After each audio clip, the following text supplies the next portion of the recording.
എല്ലാവർക്കും നമസ്കാരം. കണ്ടല്ലോ, നമ്മുടെ സിലോപ്പിയ എന്ന് പറയും. അപ്പോൾ ഈ മീൻ കൊണ്ട് നമുക്കൊരു കുരുമുളക് ഇട്ടൊരു അടിപൊളി ഒരു പൊള്ളിച്ചത് നമുക്ക് ഉണ്ടാക്കിക്കളാം എളുപ്പത്തിൽ. അപ്പം നമ്മുടെ ഇതിന്റെ മസാല എന്ന് പറഞ്ഞു കഴിഞ്ഞാൽ ഏറ്റവും പ്രധാനം കുരുമുളക് കൂടുതലിടും, പിന്നെ മഞ്ഞപ്പൊടിയും ചില്ലിപ്പൊടിയും വന്നിട്ട് ശകലം പേരിനെ അടയുള്ളൂ, പിന്നെ ഉപ്പ് ആവശ്യത്തിന് ഇട്ടോളൂ, പിന്നെ ശകലം ലെമണും കൂടെ പൊഴിയുക. ഒരു പ്രത്യേകത എന്ന് പറഞ്ഞാൽ എല്ലാവരും ഞാൻ പറയുന്ന പലരുടെയും ഓർമ്മകളൊന്ന് റിവൈൻഡ് ചെയ്യാൻ പറ്റും. നിറയെ തോട്ടിൻ്റെയും ആറ്റിൻ്റെയും കരയിലൊക്കെ മീൻ പിടിച്ച് അവിടെ തന്നെ ഫ്രൈ ചെയ്യുന്നവർ ഞാൻ ചെയ്തിട്ടുണ്ട്. അപ്പം നിങ്ങൾ ചെയ്തിട്ടുണ്ടോ എന്ന് കമൻസിൽ പറയുക. അപ്പോൾ അളവൊക്കെ ഞാൻ മുകളിൽ കൊടുത്തിട്ടുണ്ട്.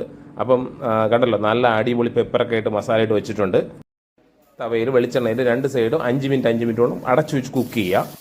എന്നിട്ട് ഒരു കടായി എടുത്ത് വെളിച്ചെണ്ണ ഒഴിച്ചിട്ട് ഇഞ്ചകാളി പേസ്റ്റ് അത് നല്ലോണം ബ്രൗൺ ആക്കുക. എന്നിട്ട് അതിനുശേഷം കുറച്ച് തക്കാളി ഇട്ടിട്ട് ഞാൻ മസാല എല്ലാം മുകളിൽ കൊടുത്തിട്ടുണ്ട് അളവൊക്കെ. എന്നിട്ട് പെപ്പർ ഇട്ടിട്ട് അതും സോട്ട് ചെയ്തതിന് ശേഷം ശകലം വെള്ളം ഒഴിച്ചിട്ട് ഒരു ചെറിയ വെള്ളം ഒഴിച്ചിട്ട് ഒരു ഗ്രേവി മാതിരിയാക്കി. എന്നിട്ട് ആ മീൻ എടുത്ത് നമ്മൾ വട്ടയിലയിൽ വയ്ക്കുക. വട്ടയിലയിൽ വെച്ച് 2 സൈഡ് മീൻ മസാല കവർ ചെയ്തതിന് ശേഷം ഫോൾഡ് ചെയ്യുക. സൈഡും 10 മിനിറ്റ് വെച്ച് അടച്ചു വെച്ച് കുക്ക് ചെയ്യുക. ഈ തുറക്കാൻ പോകണം, കണ്ടല്ലോ, അടിപൊളിയായിട്ടാണ് പെപ്പറെല്ലാം പേടിച്ച് കാർത്തിരിക്കണ്ടോ. ഈ മസാല തന്നെ കിടലുമാണ്. കണ്ടല്ലോ,